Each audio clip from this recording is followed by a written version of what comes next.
দর্শক, আজ কথা বলবো এমন একটি দেশ নিয়ে যেই দেশটি ইউরোপ কান্ট্রির মধ্যে একটি সেনজেনভুক্ত দেশ এবং অনেক অনেক সুখী সমৃদ্ধশালী একটি দেশ, ধনী দেশ। যেই দেশে রয়েছে প্রচুর পরিমাণে বিভিন্ন ধরনের ফ্যাক্টরি, কলকারখানা, ইন্ডাস্ট্রি এবং যেই দেশটিকে বলা হয় ইন্ডাস্ট্রিয়াল জোন এবং যেই দেশে রয়েছে প্রচুর পরিমাণে পেশাদারিত্বের কাজের সুযোগ। দেশটির নাম হাঙ্গেরি। আজকের পুরো ভিডিও জুড়ে থাকছে হাঙ্গেরির জব সংক্রান্ত বিভিন্ন ধরনের তথ্য নিয়ে আলোচনা। যারা হাঙ্গেরি যাবেন এই ভিডিওতে একটি লাইক দিয়ে ভিডিওটি দেখতে থাকুন এবং আমাদের সঙ্গেই থাকুন।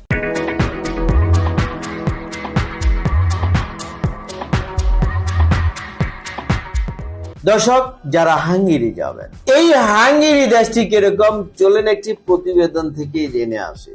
মধ্য ইউরোপের স্থল বেষ্টিত দেশ হাঙ্গেরি। দেশটির সীমান্তবর্তী রাষ্ট্র